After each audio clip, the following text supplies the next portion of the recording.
Aziz do'stlar, 28 fevral kuni tushgan original milliy sertifikat savollarini ko'rib chiqamiz. Dastlabki misolimiz hisoblashga oid.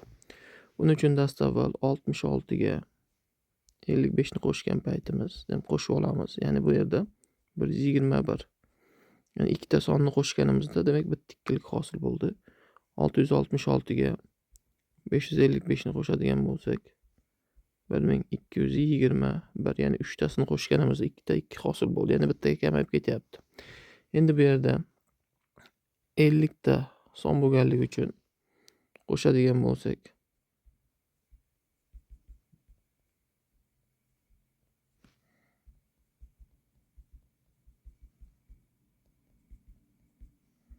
natijada 1 2 2 va hokazo 50 ta son bo'lganligi uchun 49 ta 2 hosil bo'ladi. Bu bizda A javobda. Ikkinchi misolimiz ham hisoblashga oid. Buning uchun dastavval 228 taqsim 100 minus demak ko'paytirsak 4 ga 87 taqsim 20 ko'paygan holatda yozib olamiz. 4 taqsim 9 minus 1 taqsim 2 ayrilgan 7 taqsim 8. Demak bunga 5 tadan beradigan bo'lsak 228 taqsim 100 minus ko'paytirsak demak 435 taqsim 100 hosil bo'ladi. Ko'paygan 4 taqsim 9 minus bunga 4 tadan bersak mana bu demak 15 edi. Minus 11 taqsim 8 ga kelib chiqadi. Natijada 228 dan 435 ni ayirsak minus 207 taqsim 100 ko'paygan 4 taqsim 9 plus 11 taqsim 8. Natijada bu ikkovini qisqartirib yursak 25 tadan 207-da demak 9 hisoblasak 20-da 2 tadan 27-da 3 tadan. Ya'ni minus 23 taqsim 25 plus 11 taqsim 8. Bunga 8 tadan bunga 25 tadan beradigan bo'lsak natijada maxrajimiz 200. Suratda minus 3 kere 8 24 2 dan 16 18 plus 200 demak 75 hosil bo'ladi. Endi 273 dan 184 ni ayirib yuborsak 1 9 taqsim demak 200. 91 ni demak 200 ga bo'ladigan bo'lsak 0,455 ekanligi kelib chiqadi. C javobimiz ekan bu. Keyingi misolimiz ham hisoblashga oid. 2 taqsim 3 ning minus 3-darajasi manfiy bo'lganligi uchun teskari holatda yozib olsak. 3-si ko'paygan. Buni esa 1000 taqsim 875 holatda. Natijada 3 ning kubi 27 taqsim 8 ko'paygan 1000 taqsim 875. 8 bilan 1000 ni qisqartirsak 125 tadan 27 ko'paygan 125 taqsim 1875 ni demak 15 ko'paygan 125 holatda yoza olamiz. 125 bilan qisqarib ketsa 9 kere 3 ko'paygan 3 kere 5. Bu ham 3'lar ketsa 1,5 dan 4 degan javob hosil bo'ladi. Bu C javobda ekan. 6-misolimiz ham demak dekabrdagi milliy sertifikat imtihonlarida tushgandi. Ya'ni suratimiz biz uchun 6 ning kvadrati ko'paygan 6 ta 1 ning demak kvadratga kelib qoladi. Maxrajimiz ham demak 6 ta 1 ning kvadratiga teng ekan. Endi ildiz ostidan ular qisqarib ketsa ildiz 36 dan demak 6 chiqadi. Bu B javobda. 7-chi misolimiz hisoblashga oid. Ya'ni bundan ildiz ostida 6-chi ildiz ostida 7 minus ildiz osti 40dan 4 ni qavsdan tashqariga chiqarib olsak 2 ildiz ostida 10 ko'paygan. Kub ildiz ostida 5 ildiz ostida 2 ko'paygan. Kub ildiz ostida demak 9 hosil bo'ladi. Endi buni 2 ni ajratib olsak, ya'ni ildiz ostida 5 minus ildiz ostida 2 holatda, ya'ni shuning kvadrati ekanligidan natijada kub ildiz ostida 5 minus ildiz ostida 2 ko'paygan. Kub ildiz ostida 5 plus ildiz ostida 2 hosil bo'ladi ko'paygan. Kub ildiz ostida 9. Endi bu ikkovini ko'paytirib olsak, kub ildiz ostida 5 ayrilgan 2 ko'paygan. Kub ildiz ostida 9. Bu bizga kub ildiz ostida 3 ko'paygan 9, ya'ni 27 dan 3 ekanligi kelib chiqadi. Bu B javobda bizda. Endi 8-chi misolimiz arifmetik progressiyaga doir. Bizdan A3imiz, ya'ni A1 qo'shilgan 2 tada teng bo'lar ekan. A1 plus A2 esa A1 plus degan. Endi A1 larni qisqartirib yuborsak, A1 teng bo'lib qolar ekan, demak dega. Endi o'rniga keltirib qo'ysak, ya'ni A1 ning o'rniga D, A2 ning o'rniga 2 tada, A3 ning o'rniga esa 3 tada. 380 4ligi kelib chiqadi. Natijada 6 ta D ning kubi teng 384 ga. D ning kubi 384 ni demak bo'lamiz 6 ga. D ning kubi shunda 64 ga, D esa 4 ga tengligi hosil bo'ladi. A1 D ga tengligidan A1imiz ham demak 4 ga teng. Endi S10imiz bizda S10 2 ta A1 plus n minus 1 ko'paygan D taqsim 2 ko'paygan n formula yordamida S10 2 kara 4 plus 10 dan 1 narsak 9 kara 4 taqsim 2 ko'paygan 10 hosil bo'ladi. Natijada 44 ko'paygan 5 220 ga tengligi kelib chiqargan S10imiz. Bu C javobda. 10-chi misolimiz ham demak hisoblashga oid misol. Agar x taqsim y imiz 4 ga teng bo'lsa, y minus 3 taqsim 5 ga teng emas. Ushbu qiymatini topish so'ralmoqda. Buning uchun x ning o'rniga 4y ni keltirib qo'ysak, 4y plus y plus 3 taqsim 4y plus 6y plus 6. Natijada 5y plus 3 taqsim 10 ta y plus 6. Mahrajimizdan demak 2 ni qavsdan tashqariga chiqarib yuborsak 5y plus 3lik kelib qolar ekan. Natijada qisqarib ketsa 1 taqsim 2 B javobimiz hosil bo'ladi.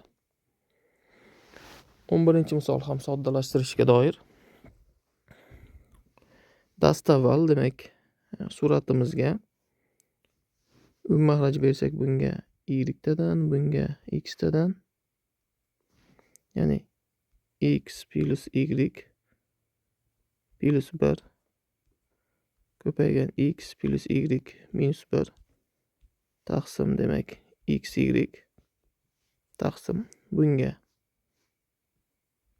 y kvadratidan x ni kvadratidan bunga xy dan bersak x kvadrat plus y kvadrat plus 2x y minus 1ligi kelib qoladi.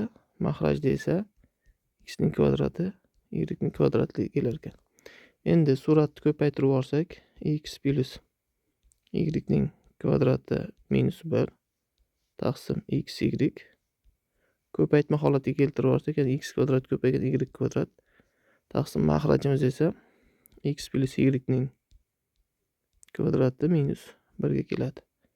Bir xil ifodalarni qisqartirib yuborsak, x kvadrat ko'paygan y kvadrat taqsim x ko'paygan y. Natijamiz esa x ko'paygan y ga teng ekan. Bu bizda A javob. 12-misolimiz, demak, trigonometriyaga doir. Agar kosinus alfa 3 taqsim 5 ga tengligidan bizda sinus alfa, tangens alfa va kotangens alfa bo'lsa, ABSlarni o'z tartibida joylashtiring deb so'ralmoqda. Buning uchun dastavval sinus alfani topib olamiz. Ya'ni sinus alfa teng 1 minus kosinus kvadrat alfadan. Ya'ni birinchi chorak bo'lganligi uchun musbat, sinus alfamiz teng bo'ladi 1 minus 9 taqsim 25. Ildiz bundan 4 taqsim 5 chiqadi. Endi sinus alfamiz 4 taqsim 5 ga tengligidan bu A ga teng edi. B, ya'ni kotangens alfamiz 3 taqsim 4 ga tengligi. S, tangens alfamiz esa 4 taqsim 3 ga tengligi kelar ekan. Endi 4 ni 5 ga bo'ladigan bo'lsak 0,8. 3 ni 4 ga bo'ladigan bo'lsak 0,75. 4 ni 3 ga bo'ladigan bo'lsak 1,3lik kelib qoladi. Bizda o'sish tartibida joylashtiring deyilmoqda. Eng kichigimiz B, keyin A, keyin esa S eng kattasi. B, A, S javobimiz. Bu B javobda.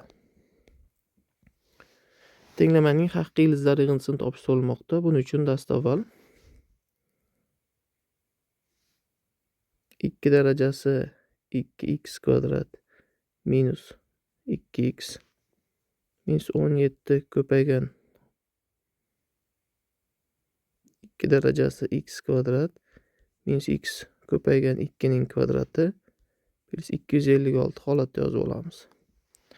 Natijada birinchi ifodamiz, ya'ni 2 darajasi x kvadrat minus x ga t deb o'zgartirib tursak, t ning kvadrati minus 2 ning kvadrati 4, 4 ni 17 ga ko'psak 68 ta t plus 256 teng 0 ligi hosil bo'ladi. Ildizlarimiz, ya'ni ko'paytirsak 256 qo'shsak 68 bo'lgani uchun 4 bilan 64 ga tenglik kelib chiqar ekan. Endi bu yerdan 2 darajasi x kvadrat minus ximiz teng ekan 2 ning kvadratiga 2 darajasi x kvadrat minus x teng ekan 2 ning, demak, 6-darajasiga. X kvadrat minus x minus 2 teng 0 ga. X kvadrat minus x minus 6 teng 0 ligi qoladi. Tenglamaning haqiqiy ildizlari yig'indisini topish so'ralmoqda. Bu demak, birinchi ildizimizda ildizlar yig'indisi minus 1 ga, ya'ni plus 1 ga teng. Ikkinchi tenglamani ham ildizlar yig'indisi 1 ga teng. Ikkovini qo'shadigan bo'lsak 1 plus 1 natija 2. Bu bizda A javobda keltirilgan. Keyingi misolda ham tenglama nechta butun yechimiga deb so'ralmoqda. Xo'p, endi x ning 4-darajasi minus, demak, suratda 2027 faktorial taqsim mahrajimizdan, demak, 2025 faktorialni chiqarib yuborsak 2026 plus 1 degan ifoda hosil, tenglik hosil bo'ladi, son hosil bo'ladi. X kvadrat plus 2025 teng 0. Endi surat bilan mahrajdan 2025 faktorialni qisqartirib yuborsak x ning 4-darajasi minus 2026 ko'paygan 2027 taqsim mahrajda esa 2027 ko'paygan x kvadrat plus 2025 teng 0 ligi kelib qoladi. Endi 2027 larni qisqartirib yuborsak x darajasi 4 minus 2026 da x kvadrat plus 2025 x teng 0 ligidan ildizlarimiz 1 bilan 2025 ligi hosil bo'ladi. Endi x kvadratimiz 1 ga teng bo'lsa, ximiz plus minus 1 ga, x kvadratimiz 2025 ga teng bo'lsa, ximiz plus minus 45 ga tengligidan bizda 4 ta yechimga egaligi kelib chiqadi. Tenglama nechta butun yechimga ega deb so'ralmoqda keyingi misolda ham. Bu yerda demak ildiz ostida modulda x minus 45 imiz.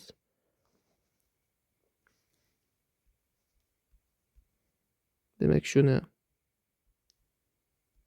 0 ga tenglasak, modulda x imiz 45 ga tengligidan x teng 45 x teng minus 45 ligi kelib qolar ekan. Demak o'rniga keltirib qo'yadigan bo'lsak 45 ning kvadrati, ya'ni 4-darajasi ildiz ostida demak bu yer 0 bo'lib qoladi, teng bo'ladi. Bu esa 45 ning 4-darajasiga. Ya'ni qisqartirib olsak tenglik hosil bo'lar ekan. Minus 45 ni ham keltirib qo'ysak, bu ham 45 ning 4-darajasi minus ildiz ostida demak bu ham 0 bo'lib qoladi. Teng 45 ning 4-darajasiga. X teng 45 va x teng minus 45 da bu tenglik qanoatlantirar ekan bizda javob 2 ta B javob. Tengsizlikning nechta butun yechimiga deb so'ralmoqda. Endi buni ishlashimiz uchun x kvadrat modulda bo'lsak minus 7 x modulda plus 10 kichik yoki teng kichik 0 dan.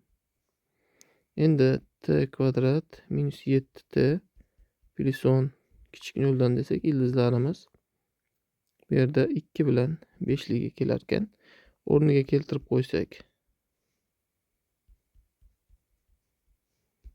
x teng plus minus 2 x teng plus minus 5. Oraliqlar usuliga keltirib olsak minus 5 minus 2 2 va 5.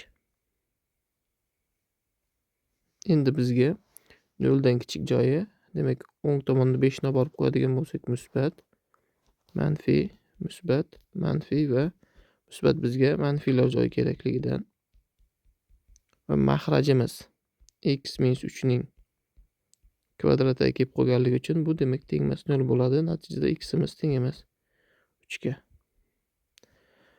Bu yerda javobimiz minus 5 dan minus 2 gacha,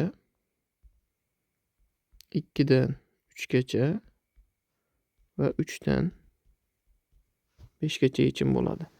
Natijada minus 4 minus 3 bu yerda esa 4 kirganligidan bizda 3 ta yechim bor ekan. 23-misolda aylananing vatari 8 ga teng. U 90 gradusli yoyni tortib tursa, aylananing radiusini toping deb so'ralmoqda. Buning uchun aylana chizib olsak 8 ga teng. Vatarimiz demak 90 gradusli yoyni tortib turganligi uchun radius ekanligidan demak bu 90. Natijada 2r kvadrat teng 64 ga, r kvadratimiz teng ekan 32 ga. Radius topadigan bo'lsak ildiz ostida 32, bu bizga 16 ko'paygan 2 deb olsak, natija 4, ildiz ostida 2 ligi kelib chiqadi. Natijamiz esa javob. Quyidagi grafiklardan nechtasi funksiya bo'ladi deb savol berilgan. Demak, buni oson usul ishlab qo'yamiz. Ya'ni OY o'qini 2 martada kesib o'tgan demak grafikimiz demak biz uchun funksiya bo'lmaydi. Mana bu 2 martada kesib o'tganligi uchun bu funksiya emas.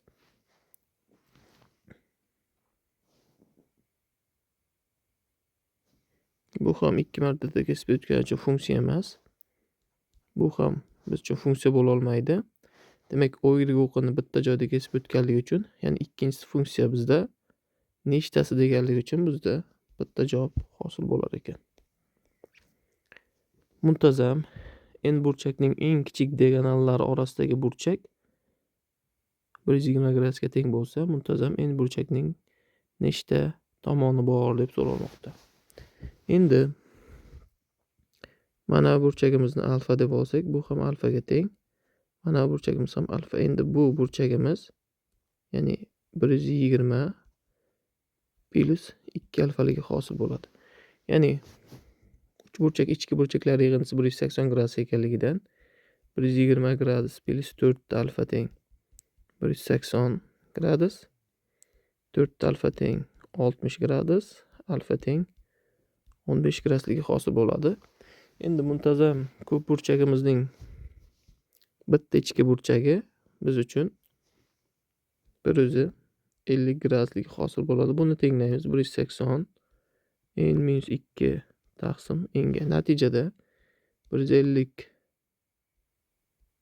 n teng 180 n minus 360 ga. Natijada 360 teng bo'ladi 30 n'ga. N teng ekan. Bizda 12 ga muntazam ko'p burchagimiz demak 12 burchakdan iborat. 31-misolimiz to'plamlarga oid 60 ning natural bo'luvchilari B, 48 ning natural bo'luvchilari bo'lsa, A va B ning kesishmasini qism to'plamlar soni topib olmoqda. Endi bu yerda 60 sonini natural bo'luvchilari, ya'ni bu 1 ga bo'linadi, 2 ga, 3 ga, 4 ga, 5, 6 ga, 10 ga, 12 ga, 15 ga, 20, 30 va 60 ga bo'linadi. Ya'ni natural bo'luvchilarimiz 1, 2, 3, 4, 5, 6, 7, 8, 9, 10, 11, 12 ta ekan. 48 ning natural bo'luvchilari 1, 2, 3, 4 ga bo'linadi, 6 ga, 8 ga, 12 ga, 16 ga, 24 va 48 ga. Endi mana shu ikkovini kesishmasini so'ramoqda. Ya'ni A to'plam bilan B to'plam kesishmasini. Mana buni biz A to'plam desak, mana bu esa biz uchun B to'plamga kelib chiqadi. Natijada ikkovini kesishgan elementlari 1, 2, 3, 4, 6, 12 demak bo'ldi. Ya'ni 12 gacha ekan. Jami elementlar soni 6 ta. Qism to'plamlar soni esa 2 darajasi n. 2 ning 6 darajasi jami. Ya'ni 64 taliga kelib chiqar ekan. Bu bizda C javobdir.